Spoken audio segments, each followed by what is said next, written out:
guys, welcome back to us Anime 7. இந்த வீடியோல என்ன பார்க்க போறோம்னா ரெனகேட் மாடலோட நெக்ஸ்ட் எபிசோட் தான் गाइस பார்க்க போறோம். இந்த அனிமேவோட ப்ரீவியஸ் எபிசோட்லாம் நீங்க பார்க்கல அப்படிங்கற பட்சத்துக்கு நம்ம சேனலோட பிளேலிஸ்ட்ல இருக்கு. மறக்காம எல்லாத்தையும் செக் பண்ணி பார்த்து இந்த எபிசோட பாருங்க. அப்படினா தான் உங்களுக்கு இந்த அனிமேவோட ஸ்டோரி லைன்ஸ் எல்லாமே புரியும். சரி ஓகே गाइस, வாலோலன் பேசிக்கிட்டு நேரத்தை நடிக்காம டாக்டர் இன்னைக்கு எபிசோட் குள்ள போவோமா? போன எபிசோடோட லாஸ்ட்ல நம்ம என்ன பார்த்திருப்போம்? அவண்டி பேரிடர்கள் கிட்ட இருந்து ஹீரோயினோட லைஃபை பாதுகாக்கணும் அப்படிங்கிறதுக்காக ஹீரோ அவனால முடிஞ்ச அளவுக்கு எக்ஸ்ட்ரீமுக்கு போயிருப்பான். இப்படியே ஹீரோ முட்டி மோதி ஹீரோயினியை காப்பாத்திருப்பான். ஹீரோவோட மெயின் பாடி அண்ட் செகண்ட் பாடி ரெண்டுமே ஒருங்கிணைஞ்ச மாதிரி காமிச்சிருப்பாங்க.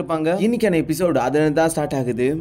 எபிசோடோட ஆரம்பத்தில் ஹீரோவை தான் காமிக்கிறாங்க. ஹீரோவுக்கு பனிஷ்மெண்ட்டாக கிடைக்கக்கூடிய அந்த தண்டர்ஸும் ஹீரோவை அட்டாக் பண்ணுறதுக்காக வந்துகிட்டு இருக்கு. ஹீரோவும் அதை கூட போயிட்டு ஃபைட் பண்ணிக்கிட்டு இருக்கு. அதுவும் அந்த இடத்துக்குள்ள டெஸ்டாய் ஆகுது. முடிஞ்ச அளவுக்கு அதையும் அடிச்சு உடச்சிக்கிட்டு ஹீரோ அந்த இடத்துக்குள்ள பறந்து போய்கிட்டு இருக்கு. அந்த பக்கத்தில் சைடில் இருக்கக்கூடிய மலையில மோதிக்கிட்டு ஹீரோ நின்றுகிட்டு இருக்க. எந்திரிக்கிற ஹீரோ அந்த இடத்துக்குள்ள கஷ்டப்பட்டுக்கிட்டு வாயிலிருந்து பிளட்டோட எந்திரிச்சுக்கிட்டே ஹீரோ அந்த இடத்துக்குள்ள அவனை முறைச்சு பார்த்தது மட்டும் இல்லாம அந்த இடத்துக்குள்ள சைடில் இருக்கக்கூடிய ஹீரோயினி சேஃபா இருக்காங்களா அப்படிங்கிற மாதிரி பாக்குறான். ஹீரோயினியோட நாசைன்னு சொல்ல பிரெக்னெண்டா இருக்கிற ஒரு லேடியோட பயத்துக்குள்ள ஹீரோ அனுப்பி விட்டுருப்பான். அந்த லேடி அந்த இடத்துக்குள்ள தான் இருக்காங்க. ப்ளீஸா கூடிய சீக்கிரத்துல நான் உன்னை சந்திப்பேன், நான் அதுக்காக காத்திருக்கேன் அப்படின்னு மாதிரி சொல்லிக்கிட்டு அந்த இடத்துக்குள்ள இருந்து ஹீரோனோட நெஞ்சிலே ஒரு அடியை போட திடீர்னு பிளாஸ்ட் ஆகுது. உடம்புக்குள்ள இருந்து ஹீரோட மெயின் பாடி தனித்தனியா பிரிய ஆரம்பிக்குது. ஒரு பக்கம் மெயின் பாடி, இன்னொரு பக்கம் க்ளோன் பாடி. அந்த இடத்துக்குள்ள ரெண்டுமே ஒருத்தங்க பார்த்துக்கிட்டு இருக்கு. அடுத்த நொடி அந்த இடத்துக்குள்ள இருந்து மெயின் பாடி தன்னோட பவர்ஸை பயன்படுத்திக்கிட்டு தரையை உடைச்சுக்கிட்டு உள்ளுக்குள்ளார போயிடுது. எப்பவும் போல ஹீரோ ஒரு மலைப்பகுதிக்கு மேல வந்து உட்காந்துக்கிட்டு ட்ரைனிங்கை ஸ்டார்ட் பண்ண ஆரம்பிக்கிறான். இப்படியே ட்ரைனிங் எல்லாம் போக ஆரம்பிக்குது. காலங்களும் ஓட ஆரம்பிக்குது. சண்டேல வீணான எல்லா எனர்ஜிஸ் அதே சமயத்துல ஹீரோயினிக்காக காத்திருக்கணும்ல. சுமார் 6 மாசங்கள் ஆயிடுச்சு. இப்ப ஹீரோவும் கண்ணு திறக்கிறான். அந்த இடத்துக்குள்ள ஒரு லேடி கத்திக்கிட்டு இருக்க, சத்தம் கேட்டுக்கிட்டு இருக்கு. வெளியே இருக்கிற மனுஷனும் அந்த இடத்துக்குள்ள இருந்து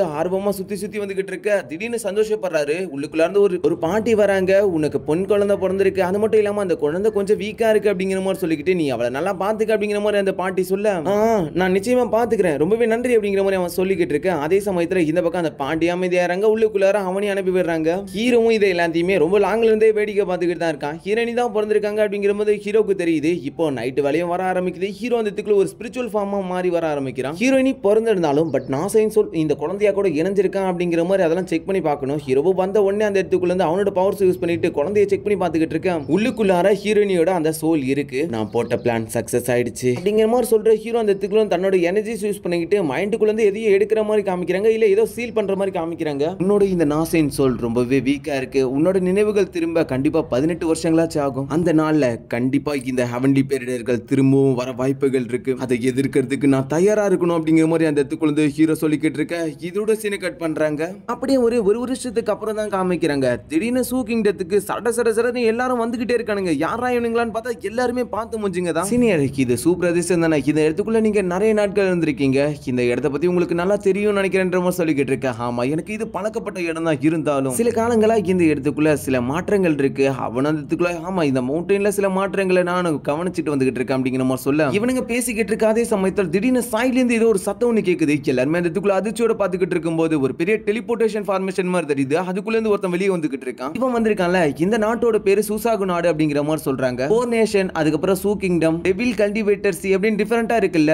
இவனுங்க சூசாகு கிங்டத்தை சேர்ந்தவனுங்க. சூசாகு கிங்டத்துல இருக்கக்கூடிய வெர்மிலியன் நாட்டை சேர்ந்தவங்க எதுக்காக இந்த இடத்துக்குள்ள இருக்காங்க அப்படிங்கிற மாதிரி சொல்லிக்கிட்டு இருக்க. முன்னாடி இருக்க டவரை பார்த்துட்டு நான் வெர்மிலியன் பிளானட்ல இருந்த சூசாகு கிங்டத்துல இருந்து வந்திருக்கேன். ஜங்னியோ, இன்னும் 3 மாசத்துல உனக்கும் ரெட் ஃபீனிக்ஸுக்கும் 1-on-1 பேட்டில் இருக்கு. சின்னது ஜங்னியுவா, மாஸ்டர் ஜங்னியோ இந்த இடத்துக்குள்ள இருக்காரா? திடீர்னு சின்னதா எனர்ஜி ரிலீஸ் பண்ணா அடுத்த நிமிஷமா அந்த இடத்துக்குள்ள இருந்து எல்லாருமே பின்வாங்கப்படுறாங்க. அவகிட்ட போய் சொல்லு, சண்டை வேணும்னா 10 வருஷத்துக்கு அப்புறம் வச்சுக்கலான்ட்டு, இப்போதைக்கு எனக்கு வேலை இருக்கடான்ற மாதிரி சொல்ல அடுத்த நிமிஷமே அவன் அந்த இடத்துக்குள்ள இருந்து கிளம்பிடுறான். பழைய நண்பர்கள்லாம் இந்த இடத்துக்குள்ளதான் இருக்கீங்க போல, சரி சீக்கிரம் முன்னோக்கி வாங்க அப்படிங்கிற மாதிரி அந்த இடத்துக்குள்ள இருந்து ஹீரோ கூப்பிட எல்லாருக்குமே பயங்கரமா அதிர்ச்சி ஆகுது. என்னது பழைய நண்பர்களா, நம்ம பழைய நண்பர்களா அப்படிங்கிற மாதிரி அந்த இடத்துக்குள்ள அதிர்ச்சி ஆகுறாங்க. அந்த சின்ன பொண்ணு அதே தான் சொல்லிக்கிட்டு இருக்கா. அந்த மாஸ்டர் அந்த இடத்துக்குள்ள பயங்கரமா சிரிச்சுக்கிட்டு இருக்காரு. அவர் லைஃப்ல பார்த்தா யாரோ ஒரு ஆள் தான் அப்படின்னு நினைச்சுக்கிட்டு அந்த இடத்துக்குள்ள உள்ளுக்குள்ளார போய்கிட்டு இருக்க. இப்ப ஹீரோ வீட்டுக்குள்ள தான் காமிக்கிறாங்க. வீட்டுக்கு வெளியில தான் டேபிள்ல டீ குடிச்சிட்டு உட்காந்துக்கிட்டு இருக்காரு ஹீரோ. அந்த இடத்துக்குள்ள 3 பேருமே இதை பார்த்துட்டு அதிர்ச்சி ஆகுறாங்க. என்னது மாஸ்டர் வாங்கலீங்க அப்படிங்கிற மாதிரி சொல்லிக்கிட்டு, வாங்க சீனியர் சன், ரொம்ப தூரம் பயணிச்சு இருக்கீங்க போல, டீ குடிங்க அப்படிங்கிற மாதிரி சொல்லிக்கிட்டு டீயை கொடுத்துக்கிட்டு இருக்க. அவரும் நான் உங்களை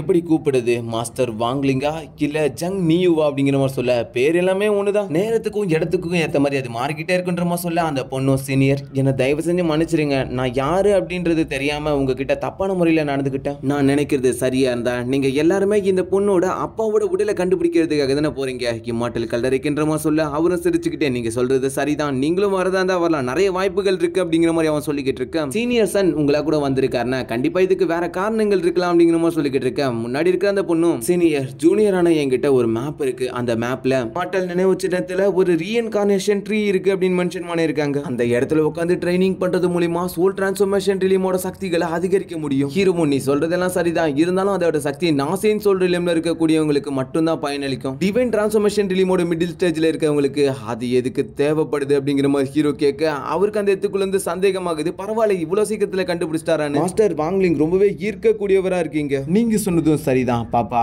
என்ன மன்னிச்சிரு அப்படிங்கிற மாதிரி அந்த இடத்துக்குள்ள சொல்ற வரும். ரீஇன்கார்னேஷன் ட்ரீல உட்கார்ந்து கல்டிவேட் பண்றதுனால பெரிய விஷயங்கள் எதுவும் கிடைச்சிராது, ஆனா ரீஇன்கார்னேஷன் ஃப்ரூட் அந்த ஃப்ரூட் இது ரொம்பவே சக்தி வாய்ந்ததுன்னு சொல்லிக்கிட்டு இருக்க எல்லாரும் அதிர்ச்சி ஆகுறாங்க. என்னது ரீஇன்கார்னேஷன் ஃப்ரூட்டானு? இந்த ரீஇன்கார்னேஷன் ஃப்ரூட் நமக்கு கிடைக்கிறது மூலமா சோல் டிரான்ஸ்ஃபர்மேஷன் ரிலீமுக்கு நம்ம போறதுக்கு 30% வாய்ப்புகள் அதிகரிக்கும். அந்த இடத்துக்குள்ள எத்தனை ரீஇன்கார்னேஷன் ஃப்ரூட் கிடைக்குதோ அதை நம்ம சம பங்கா பிரிச்சு எடுத்துப்போம் அப்படிங்கிற மாதிரி அந்த இடத்துக்குள்ள இருந்து அவனும் சொல்லிக்கிட்டு நீங்க என்ன சொல்றீங்கன்ற மாதிரி கை நீட்டிக்கிட்டு இருக்க, அவ்வளோ ஒரு விலை மதிப்பு இல்லாத பொருள் அதை எதுக்கு நீ பிரிக்கணும் அப்படின்னு நினைக்கிறேன், நீலே முழுசா பயன்படுத்தலாம்ன்ற மாதிரி சொல்லிக்கிட்டு இருக்க. அவர் அந்த இடத்துக்குள்ள எந்திரிச்சுக்கிட்டு இம்மார்டல் வேலையை பத்தி உங்களுக்கு நல்லாவே தெரியும், அந்த கல்லறைகள் ரொம்பவே ஆபத்தான பகுதி, அதுவும் இந்த பெர்மில்லியன் பிளானட்லயே சூசாகு கிங்டத்தை சேர்ந்தவங்க கூட அதுக்குள்ள போறதுக்கு பயப்படுவாங்க, உள்ளுக்குள்ளார எக்கச்சக்கமான காட்டு மிருகங்களும் இருக்கு, இவ்வளவு ஆபத்தான பகுதிக்குள்ள வரதுன்றது ரொம்பவே கஷ்டமான விஷயம். அது மட்டும் இல்லாம வெற்றிக்கான ஒரு சில வழிகளும் என்கிட்ட இருக்கு, அந்த ட்ரீ கிட்ட போனா எனக்கு ஜஸ்ட் 4 hours போதும் அப்படிங்கிற மாதிரி அந்த இடத்துக்குள்ள சொல்லிக்கிட்டு ஹீரோவோட விருப்பத்தை கேட்க ஹீரோ அந்த இடத்துக்குள்ள அமைதியா டீயை மட்டும் குடிச்சுக்கிட்டு இருக்கா. அவருக்கு புரிஞ்சிருது சரி ஓகே உங்களுக்கு விருப்பம் இருக்கா இல்லையான்றது தெரியல, நீங்க முடிஞ்ச அளவுக்கு யோசிச்சு பாருங்க, உங்களுக்காக நாங்க அந்த இடத்துக்கு வெளியே 1 மாசம் காத்துக்கிட்டு இருப்போம், அதுக்கப்புறம் நாங்க கிளம்பி போயிடுவோம், சரி நான் போயிட்டு வரேன் அப்படிங்கிற மாதிரி சொல்லிக்கிட்டு அந்த இடத்துக்குள்ள இருந்து எல்லாருமே மரியாதை செலுத்திக்கிட்டு ஹீரோ கிட்ட இருந்து கிளம்பிடுறாங்க. ஹீரோ அந்த இடத்துக்குள்ள இருந்து யோசிச்சு பார்த்துக்கிட்டு இருக்கான். ஏன்ஷியன் காடோட நினைவகத்தின் மூலமா இந்த ரீஇன்கார்னேஷன் ஃப்ரூட் மெரிடியன் ரிஃபைனிங்க்கு ரொம்பவே உதவிகரமானதா இருக்கும், இதனால பிளட்டும் நம்மளோட தசைகளும் ஒன்றிணையும், இதோட உதவியின் மூலமா சுத்தி இருக்கக்கூடிய பவர்ஸை நம்மளால ரொம்பவே வேகமா அப்சர்வ் பண்ண முடியும். இந்த முறைக்கு பேர் தான்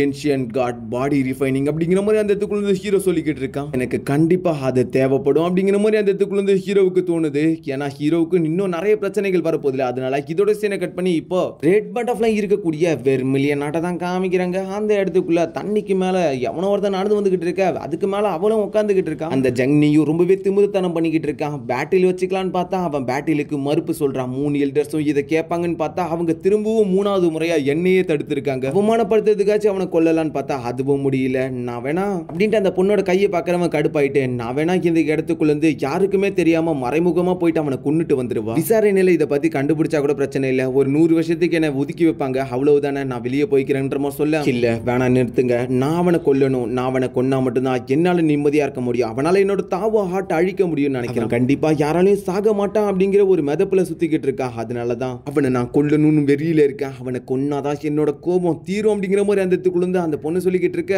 கூடவே அந்த ரெட் ஃபீனிக்ஸுக்கு பயங்கரமான கடுப்பாகுதுன்னு தெரியுது. அவனும் அந்த இடத்துக்குள்ள முன்னாடி வந்துட்டு ஏதோ ஒரு பொருளை கொடுக்குறான், ஒரு லோட்டஸ் மாதிரியானது இருக்கு, இந்த மெடிசன் அண்ணா உனக்காக தான் எடுத்துட்டு வந்திருக்கேன், இந்த மெடிசனை பயன்படுத்துறது மூலியமா உன்னோட கையை உன்னால ரெக்கவர் பண்ண முடியும், இல்ல எனக்கு இதுவும் வேணாம், என்னோட கை இந்த நிலைமையில இருக்கிறத நான் பார்த்தாதான் அவனை கொல்லணும்ன்ற கோபம் எனக்கு அதிகரிச்சுக்கிட்டே இருக்கும், அவனை கொல்ற வரைக்கும் என்னோட கையை நான் ஹீல் பண்றதா இல்லைன்னு சொல்லிக்கிட்டு இருக்க. திடீர்னு அவளோட உடம்ப சுத்தி பிளாக் எனர்ஜிஸ் வர ஆரம்பிக்குது, பிளட் வாமிட் எடுக்கிறான், அவன் என்னோட கையை பயன்படுத்திக்கிட்டு எனக்கு கர்ஸ் பண்ணணும்னு நினைக்கிறான் அப்படிங்கிற மாதிரி சொல்லிக்கிட்டு ரெட் ஃபீனிக்ஸ் ஹீரோ கர்ஸ் பண்ணாத மாதிரி அவளை தடுத்துக்க ட்ரை பண்ணிக்கிட்டு இருக்க. இந்த பக்கம் ஹீரோவை காமிக்கிறாங்க, வெட்டி கொண்டு வந்த கையை ஹீரோ அந்த இடத்துக்குள்ள சொன்ன மாதிரி கர்ஸ் பண்ண ஆரம்பிக்கிறான். கண்டிப்பா அவ என்னை கொல்றதுக்காக வந்தே தீருவா, இந்த கர்ஸ்ல இருந்து தப்பிக்கிறதுக்காக, அதுக்குள்ள நான் சீக்கிரமாவே தயாராகணும், அவ இப்ப வந்தாலும் முடியாது, இருந்தாலும் ஃபியூச்சர்ல எனக்குன்னு இன்னும் நிறைய பிரச்சனைகள் இருக்கு அப்படிங்கிற மாதிரி சொல்லிக்கிட்டு ஹீரோ அந்த இடத்துக்குள்ள தொடர்ந்துட்டு அந்த கையை கர்ஸ் பண்ணிக்கிட்டே இருக்க. ஒரு வழியா வேலைகளும் முடியுது, சக்சஸ் ஆயிடுச்சு அப்படிங்கிற மாதிரி சொல்லிக்கிட்டு இருக்கும்போது 2வது அப்படிங்கிற மாதிரி சொல்லிக்கிட்டு ஹீரோ கடவுள்களை சுடக்கூடிய ஒரு வாகனன்ற மாதிரி சொல்லியிருப்பாங்கல்ல, அதை வெளியே எடுத்து விடுறான். அதுக்குள்ள இருந்து வரக்கூடிய மான்ஸ்டர் பயங்கரமா கத்த ஆரம்பிக்குது. அந்த மான்ஸ்டர் அப்படியே அந்த இடத்துக்குள்ள இருந்து இறங்கி நடந்து வர ஆரம்பிக்குது ஹீரோவை நோக்கி. கொடூரமான ஒரு கில்லிங் இன்டென்ட்டோட அது அந்த இடத்துக்குள்ள இருந்து ஹீரோவை நோக்கி திரும்ப திரும்ப நடந்து வந்துகிட்டே இருக்க. ஹீரோ அவனோட ரிங்கை பயன்படுத்துறான். உள்ளுக்குள்ளார இருக்கக்கூடிய எல்லா சீல்ஸையும் ஹீரோ அவனை நோக்கி எடுத்துக்கிறான். அந்த தவளையும் இப்ப வெளியே வந்துருது. இதுக்கு மேல நீ என்ன கூட விருப்பப்பட்டா இருக்கலாம், இல்லனா நீ கிளம்பி போயிடலாம், இனி இந்த ரிங்குக்குள்ள நான் இவனை வைக்க போறேன் அப்படிங்கிற மாதிரி அந்த இடத்துக்குள்ள ஹீரோ அந்த தவளை கிட்ட சொல்லிக்கிட்டு இருக்க. அந்த தவளையும் சரின்ற மாதிரி தலையாட்டிக்கிட்டு இருக்க. இருக்கு. ஹீரோ அந்த தவளையோட தலையில இருந்து ஒரு எனர்ஜி எடுத்துப்பான், அதை திரும்பி அதுக்கிட்டே கொடுத்துறான். அது அதோட கண்ட்ரோலுக்கே போயிடுது. இப்போ ஹீரோ திரும்பி பிளட் அதா கூட கொடுக்க ரிங்ல இருந்து வரக்கூடிய எனர்ஜி அண்ட் ஸ்பெல்ஸ் இப்போ அதை கட்டுப்படுத்துறதுக்கு தயாராகுது. ஆனா அந்த மான்ஸ்டர் கட்டுப்பட தயாரா இல்ல. பயங்கர பக்கத்துல ஹீரோவை கொல்ல வந்துகிட்டு இருக்கு. அந்த இடத்துக்குள்ள இருக்கக்கூடிய சங்கிலிகளை தடுக்குது. தன்னோட கையில இருக்கக்கூடிய பீஸ்ட் கண்ட்ரோலிங் வளையத்தை தூக்கி போறது மூலமா அந்த இடத்துக்குள்ள இருக்கக்கூடிய பீஸ்டையும் ஹீரோ கண்ட்ரோல் பண்றதுக்காக ட்ரை பண்ணிக்கிட்டு இருக்கான். தொடர்ந்து அதுக்கான ஸ்பெல்ஸை போட்டு தள்ளிக்கிட்டே இருக்கு. ஸ்பெல்ஸ் என்னதான் பண்ணாலும் இந்த இடத்துக்குள்ள அந்த மான்ஸ்டர் தன்னோட காலில் போடப்பட்ட அந்த சீலியை உடைக்கணும் ட்ரை பண்ணிக்கிட்டு இருக்கு. பயங்கர வேகத்துல அது மூவ் ஆகிக்கிட்டே இருக்கு. ஹீரோவோட தவளெல்லாம் இருந்த இடம் தெரியாம பறந்து போயிடுது. அதை திரும்பியும் காட்டு மரணித்தனமா கத்திக்கிட்டே இருக்க முடிஞ்ச அளவுக்கு ஹீரோ அந்த இடத்துக்குள்ள அதை நெருக்க ட்ரை பண்ணிக்கிட்டு இருக்கான். பழைய சங்கிலி பிரேக் ஆனாலும் திரும்பி புது சங்கிலி வந்து அதோட காலை கட்டி போட்டுக்கிட்டு இருக்கு. அது அந்த இடத்துக்குள்ள இப்போ ஓரளவுக்கு அடி பண்ணியுது. இதுவும் முடிய போகுது அப்படிங்கிற மாதிரி ஹீரோ அந்த இடத்துக்குள்ள சொல்லும் போதே அப்படியே அந்த இடத்துக்குள்ள அந்த மான்ஸ்டர் ஹீரோவோட ரிங்கால கட்டுப்படுத்தப்படுது. அதே சமயத்துல ஹீரோவோட ரிங் அந்த இடத்துக்குள்ள கொஞ்சம் டிரான்ஸ்ஃபார்ம் ஆன மாதிரி தெரியுது. இதை காப்புன்ற மாதிரி தானே சொல்லுவாங்க. இதை காப்புனே சொல்லிக்கலாம். காப்புக்குள்ள மாஸ்டர் இருந்தாலும் அது கட்டுப்பாட்டுகளை மீறும் அப்படிங்கிற மாதிரி சொல்லியிருப்பாங்க. ஃபியூச்சர்ல பார்த்தா தான் தெரியும். ஹீரோனி என்ன கூட இருக்கணும்னு விருப்பப்படுற மாதிரி கேட்க தவளையாமான்ற மாதிரி சொல்ல அப்படியே அந்த இடத்துக்குள்ள சரின்ற மாதிரி ஹீரோ அந்த இடத்துக்குள்ள ஏத்துக்கிறான். இப்போ இதோட சீனை கட் பண்ணா சின்ன பொண்ணா இருக்கக்கூடிய ஹீரோயினி இருக்கக்கூடிய வீட்டை தான் காமிக்கிறாங்க. அந்த இடத்துக்குள்ள ஹீரோயினியை அவங்க அப்பா அம்மா கொஞ்சிக்கிட்டு இருக்கு. அப்படியே அந்த இடத்துக்குள்ள ஹீரோனிக்கு டைம் ஆயிடுச்சு அப்படின்ற மாதிரி சொல்லிக்கிட்டு படுக்க வச்சுட்டு போறாங்க. ஹீரோயினோட அம்மாவும் நீங்க ரொம்பவே கஷ்டப்பட்டுட்டீங்க, வேலை செஞ்சு சரி வாங்க நான் உங்களுக்கு சமையல் செஞ்சு தரேன் அப்படிங்கிற மாதிரி சொல்ல அந்த லேடியை கூப்பிட்டு அவரும் கிளம்பி போய்கிட்டு இருக்காரு. இந்த பக்கம் அடுத்த நிமிஷமே ஹீரோ உள்ளுக்குள்ளார வந்துட்டான். இப்போ ஹீரோயினியை பாக்குறதுக்காக ரியல் ஃபார்ம்ல தான் வந்திருக்கான். சின்ன பொண்ணா தான் இருக்காங்க. ஹீரோ அந்த இடத்துக்குள்ள இருந்தாலும் ஹீரோயினியோட கண்ணத்தை தடவி கொடுத்துக்கிட்டு இருக்கு. அதனுடைய குழந்தை கண்ணில் கையை வச்ச உடனே எந்திரிச்சிருது. ஹீரோனியும் ஹீரோவை பார்த்துக்கிட்டு இருக்க ஹீரோயினிக்கு பழைய விஷயங்கள் எல்லாமே இந்த வயசுல ஞாபகம் வர ஆரம்பிக்குது. ஆல்ரெடி ரெண்டு பேரும் பார்த்திருக்கோன்ற விஷயம், கல்யாணத்துல ஹீரோ வந்து ஹீரோனியை காப்பாத்துது, எல்லா விஷயத்தையும் ஹீரோனி யோசிச்சு பாக்குறாங்க. சின்ன பொண்ணா இருக்கக்கூடிய ஹீரோனியோட கண் அந்த இடத்துக்குள்ள இருந்து கலங்கிக்கிட்டு இருக்கு. ஈசான பேர் சொல்ற ஹீரோ அந்த இடத்துக்குள்ள இருந்து கோவப்பட்டுக்கிட்டு இருக்கான். இன்னும் 18 வருஷங்கள் தான். அந்த 18 வருஷத்துல உன்னால என்னோட மொத்த நினைவுகளையும் திரும்பியும் மீட்டெடுக்க முடியும். இந்த நாள் கண்டிப்பா அந்த ஹெவன்லி பீரியடர்கள் திரும்பியும் வரும். அதுக்காக நான் தயாரா இருக்கணும். அன்னைக்கு நான் உன்னை கண்டிப்பா என்னால பாதுகாக்க முடிஞ்ச அளவுக்கு பாதுகாத்தே தீருவேன். அதை எதிர்க்கிறதுக்கு நான் இன்னிலிருந்தே தயாராகணும். அதுக்கு எனக்கு இம்மார்டல் கல்லறை ரொம்பவே முக்கியமான பகுதி. திரும்பவும் வரக்கூடிய ஹெவன்லி பீரியடர்களால நம்மள கண்டிப்பா நெருங்க விட முடியாத அளவுக்கு நான் பண்றேன் அப்படிங்கிற மாதிரி அந்த இடத்துக்குள்ள ஹீரோ கையை கொடுக்க போக கரெக்டா மறைஞ்சிடறான். ஹீரோயினி இன்னமும் ஹீரோவை டச் பண்ணல. அதனால அந்த இடத்துக்குள்ள இருந்து ஹீரோ இப்போ ரொம்ப லாங்ல இருக்க. ஹீரோயினி பயங்கரமா அழுதுகிட்டு இருக்காங்க. வந்தவர் ஓடிட்டாரே அப்படின்ட்டு. இதுக்கு குழந்தை அழுவுதுன்ட்டு அப்பா அம்மாக்கள் அந்த இடத்துக்குள்ள இருந்து பயங்கர வேகத்துல ஓடி வந்துகிட்டு இருக்க. இந்த பக்கம் ஹீரோவும் பக்கத்துல இருக்கவர்கிட்ட இன்னில இருந்து லீசாவை நீ தான் பத்திரமா பாத்துக்கணும்ன்ற மாதிரி சொல்ல அவனும் சரின்ற மாதிரி சொல்றான். சரி உனக்கான பரிசு, நீ இப்ப கஷ்டப்படுற மாதிரி தொடர்ந்து உழைச்சுக்கிட்டே இருந்தா உன்னால சோல் டிரான்ஸ்ஃபர்மேஷன் ரிலீம் அடைய முடியும் நான் நம்புறேன். முடிஞ்ச அளவுக்கு முழுசா தெளிவா படிச்சு புரிஞ்சுக்க ட்ரை பண்ற மாதிரி சொல்லிக்கிட்டு இருக்க. ரொம்பவே நன்றி அப்படிங்கிற மாதிரி சொல்லிக்கிட்டு இருக்கா. இந்த பக்கம் ஹீரோவும் முன்னாடி இருக்கக்கூடிய ஹீரோனியை தான் பாத்துக்கிட்டு இருக்காங்க. அவங்க அப்பா அம்மா வந்து ஹீரோனி அழுதுருந்தாங்க அப்படின்றனால பயந்து வந்திருப்பாங்கல்ல. அந்த இடத்துக்குள்ள தானாட்டு பாணிக்கிட்டு இருக்காங்க. ஹீரோனியை ஹீரோவை தான் பாத்துக்கிட்டு இருக்காங்க. அப்படியே இதோட இந்த சீனையும் கட் பண்றாங்க. இம்மார்டல் கல்லறைக்கு போறேன்னு சொல்லிக்கிட்டு ஹீரோ இந்த இடத்துக்குள்ளே சுத்திக்கிட்டு இருக்கான்ல. இப்ப அடுத்த நிமிஷமே ஹீரோ டவர் இருக்கக்கூடிய பகுதியில் தான் காமிக்கிறாங்க. சடனா உள்ளுக்குள்ளார டெலிபோர்ட் ஆயிட்டு வந்துகிட்டு இருக்க. முன்னாடி இருக்கக்கூடிய அந்த லேடி கிட்ட என்னோட பேர் வாங்கலி, சீனியர் சேவி மாஸ்டர் உங்களை பாதுகாக்க சொல்லி என்கிட்ட சொல்லியிருக்காரு 1000 வருஷத்துக்கு. ஆனா இன்னைக்கு முக்கியமான ஒரு தேவை இருக்கு. எனக்கு உங்களோட செலஸ்டியல் ஸ்பாட்ல ஒரு ஸ்பாட் தேவைப்படுது. நான் போகக்கூடிய இடம் ரொம்பவே மோசமான இடம். அதனால தான் உங்ககிட்ட ஹெல்ப் கேட்கிறேன் அப்படிங்கிற மாதிரி சொல்லிக்கிட்டு ஹீரோ அந்த இடத்துக்குள்ள நான் ஒரே ஒரு செலஸ்டியல் ஸ்பாட் மட்டும் எடுத்துக்கிறேன் அப்படிங்கிற மாதிரி சொல்லிட்டு அதுல இருக்கக்கூடிய ஒரு செலஸ்டியல் ஸ்பாட் எடுத்துக்கிறான். சக்தி வாய்ந்த ஒரு செலஸ்டியல் ஸ்பாட் இருந்தாலும் இதுக்கு ஸ்பாட் சோல் அப்படிங்கிறது இல்ல. நம்ம இந்த ஸ்பாடை பயன்படுத்தினா அதுக்கு கண்டிப்பா சோல் தேவைப்படும் அப்படிங்கிற மாதிரி சொல்ற ஹீரோ வெளியே வா அப்படிங்கிற மாதிரி அந்த இடத்துக்குள்ள கூப்பிட வந்துட்டேன் அப்படிங்கிற மாதிரி சத்தத்தோட ஜாக்கு வெளியே வந்துகிட்டு ஒரு வழியா இனி நம்மளோட ஆட்டத்தை பாருங்கடா, எனக்கான நேரம் வந்துருச்சு அப்படிங்கிற மாதிரி கத்திக்கிட்டு இருக்கும்போது ஹீரோ மண்டையிலே அடிச்சு அந்த இடத்துக்குள்ள இருந்து ஜாக்கை தூக்கி அந்த ஸ்வாடுக்குள்ள போட்டு விட்டுறேன். ஜாக் அடுத்த நிமிஷம் ஸ்வாடுக்குள்ள போயிடான். மாஸ்டர் கொஞ்ச நேரம் நிம்மதியா விட மாட்டீங்களா, உள்ள சொருக்கிட்டீங்கன்ற மாதிரி சொல்லிக்கிட்டு இருக்க. ஹீரோ அந்த இடத்துக்குள்ள இருந்து எக்கச்சக்கமான சோல்ஸை கொடுக்குறான். எப்பவும் போல சந்தோஷத்துல ஜாக் இருக்கிற எல்லா சோல்ஸையும் சாப்பிட்டுக்கிட்டு இருக்க. அடுத்த நிமிஷமே ஸ்வாட் கருப்பு நேரத்துல இருக்கு. ஹீரோ ஒரு அட்டாக்க போட்டு விட்டுக்கிட்டு இருக்கா. முன்னாடி இருக்கக்கூடிய மலையை துண்டா போகுது. ஸ்வாட் ஸ்பிரிட்டோட சக்தி ரொம்பவே கம்மியா இருக்கிறதுனால இதோட ஒரு அட்டாக் செலஸ்டியல் ஸ்வாடோட ஒட்டுமொத்த சக்தியில ஒரு துளி சக்தியை தான் பயன்படுத்த முடியுன்ற மாதிரி சொல்லிக்கிட்டு ஹீரோ அந்த இடத்துக்குள்ள அந்த டவர் எடுத்து வச்சுக்கிட்டு இப்ப கிளம்புறான். தயாராயிட்டான். எங்கடா இம்மார்டல் பள்ளத்தாக்குக்கு, சாரி இம்மார்டல் கல்லறைக்கு. அந்த இடத்துக்குள்ள இம்மார்டல் கல்லறை இருக்கக்கூடிய அந்த பகுதியை தான் காமிக்கிறாங்க. இது ஒரு பெரிய குகை மாதிரியும் லேயர் பை லேயரா இருக்கும் போல. சீனியர் சன் 1 மாசம் ஆயிடுச்சு, இன்னமும் நம்மளுக்கு வாங்லிங் மாஸ்டர் வருவாரா அப்படிங்கிறது தெரியல. ஏன் இன்னும் நம்ம காத்திருக்கோம் அப்படிங்கிற மாதிரி சொல்லிக்கிட்டு இருக்கேன். இந்த இடம் ரொம்பவே ஆபத்தானது, இதுல எத்தனை லெவல் இருக்குன்றது கூட தெரியாதுன்ற மாதிரி சொல்லிக்கிட்டு இருக்கேன். அந்த பொண்ணு எனக்கு தெரிஞ்ச அளவுக்கு என்னோட அப்பா 3வது மாடியில தான் நீங்க சொன்ன அந்த ரீஇன்கார்னேஷன் ட்ரீயை பார்த்ததா சொன்னாரு. அவர் அதை நேர்ல பார்த்திருப்பாரு. எங்க அப்பாவும் 3வது மாடியில் தான் இருக்க வாய்ப்பு இருக்கு. 4வது மாடிக்கு நம்ம போகாத வரைக்கும் ஆபத்துகள் இல்ல, அதுக்கு கீழே இருக்கக்கூடிய பகுதிகள் தான் ஆபத்தானதுன்ற மாதிரி சொல்லிக்கிட்டு இருக்க. சோல் டிரான்ஸ்ஃபர்மேஷன் ரிலீமா சேர்ந்த 3 பேருமே இந்த இடத்துக்குள்ள பயணிச்சாலும் ஆபத்துகள் எப்படி இருக்குன்றதை கணிக்க முடியாது. 4th ஃப்ளோர்ல இருந்து விலகி இருக்கிற வரைக்கும் நல்லது. அது மட்டும் இல்லாம இல்லாம சமீப காலத்துல இந்த வேலைக்குள்ள இந்த நிறைய தவறான விஷயங்கள் நடந்துகிட்டு இருக்கு. வாங்லிங் மாஸ்டர் நம்மளா கூட இருக்கிறது நமக்கு தான் சேஃப் அப்படிங்கிற மாதிரி சொல்ல சொல்லிமா சேர்ந்தவன் சைட்ல அதிர்ச்சியோட பாத்துக்கிட்டு இருக்கான். எல்லாருமே அதிர்ச்சியோட எந்திரிச்சு பார்த்துட்டு இருந்தா கரெக்டான நேரத்துக்கு ஹீரோ அந்த இடத்துக்குள்ள வரா. என்ன மன்னிச்சிருங்க, வழியில இது குறுக்கிட்டுடுச்சா, அதனாலதான் எல்லாத்தையும் சுத்தம் பண்ணிட்டு வர லேட் ஆயிடுச்சுன்ற மாதிரி சொல்ல மண்டை ஓட்ட பார்த்துட்டு இது ஒரு காட்டு மிராண்டி, இது இம்மார்டல் கலரையே சேர்ந்ததுன்ற மாதிரி சொல்லிக்கிட்டு இருக்கா. இதுங்க எல்லாமே எப்படி என்ன ஃபாலோ பண்ணுச்சுன்னு தெரியல.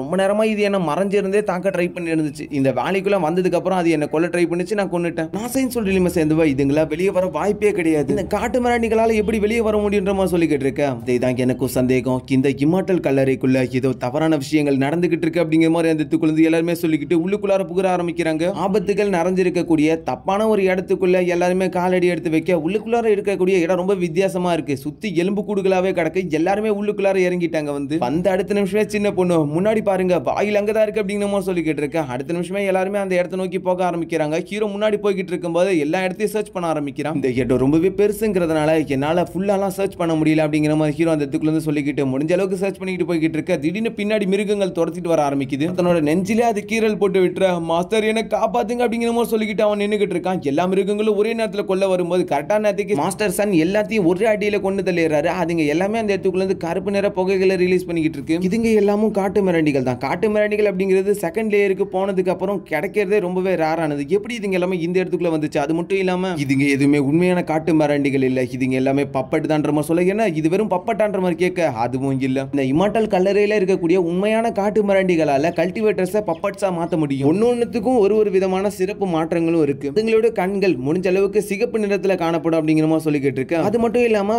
அதுங்களோட உடம்புல இந்த மாதிரி கருப்பு நிற புகைகள் இது எல்லாமே விசித்திரமா இருக்கும்ன்ற மாதிரி சொல்லிக்கிட்டு இருக்காரு. ஹீரோவும் அதோட நெத்தில இருக்கக்கூடிய அந்த இலை மாதிரியான அந்த சிம்பிள் ஏதோ எனக்கு கொஞ்சம் டிஃபரெண்டா ஃபீல் ஆகுது அப்படிங்கிற மாதிரி அந்த இடத்துக்குள்ள ஹீரோ யோசிச்சுக்கிட்டு இருக்க. திடீர்னு அந்த பொண்ணு கத்த ஆரம்பிக்குது, என்னோட தலை வலிக்குது அப்படிங்கிற மாதிரி. எப்படி இருக்கு அப்படின்ட்டு எல்லாருமே கேட்டுக்கிட்டு இருக்கும்போது அந்த பொண்ணு தலையை பிடிச்சிக்கிட்டு அப்படியே முன்னாடி தான் அந்த வாயில் இருக்கு அப்படிங்கிற மாதிரி சொல்லிக்கிட்டு நடந்து வந்துகிட்டு இருக்கு. அந்த பொண்ணு கட்டக்கூடிய அந்த இடம் உடைய ஆரம்பிக்குது. எல்லாருமே அந்த இடத்துக்குள்ள என்னடா நடந்துகிட்டு இருக்குன்னு பாத்துக்கிட்டு இருக்கும்போது உள்ளுக்குள்ள இருந்து அந்த உண்மையான காட்டு மிராண்டின்னு சொல்லக்கூடிய மிருகம் வெளியே வருது. அதோட உடம்புல எக்கச்சக்கமான கிரீன் டேட்டோஸ், அது மட்டும் இல்லாம ஒரு மாஸ்க் போட்டுக்கிட்டு இருக்க மாதிரி இருக்கு. உண்மையான காட்டு மிராண்டி அப்படின்ட்டு எல்லாருமே அதிர்ச்சியோட வந்துகிட்டு இருக்கு. அது நாசைன்னு சொல்ற நிலைமையில இருக்கு. பயங்கரமா ஒரு கத்தி கெடுத்துக்கிட்டு வெளியாட்கள் எல்லாருமே சாகணும் அப்படிங்கிற மாதிரி அந்த இடத்துக்குள்ள இருந்து சொல்லிக்கிட்டு இருக்கு. அது ஹியூமன்ஸோட பாஷையை பேசல, அதுங்களோட லாங்குவேஜ்ல தான் பேசிக்கிட்டு இருக்கு. எக்கச்சக்கமான காட்டு மிராண்டிகள் வர எல்லாருமே அதிர்ச்சி ஆகுறாங்க. எல்லாரையும் ஒரே நேரத்தில் அட்டாக் பண்ண வருது. யூசாகு லேண்ட்ல என்ன நடந்துகிட்டு இருக்கு, காட்டு மிராண்டிகள் எல்லாமே எப்படி ஒரே அடியா வர முடியும் அப்படிங்கிற மாதிரி அந்த இடத்துக்குள்ள கேட்டுக்கிட்டு இருக்க. இதோட இந்த எபிசோடு முடியுது. உங்களோட உண்மையான நேம் சவகன் அப்படிங்கிற மாதிரி தான் வருது. அதுக்கு தமிழ் மீனிங் போட்டு பார்த்தா காட்டு மிராண்டிகள் அப்படிங்கிற மாதிரி தான் இருக்கு. இதோட இன்னைக்கான எபிசோட முடியுது.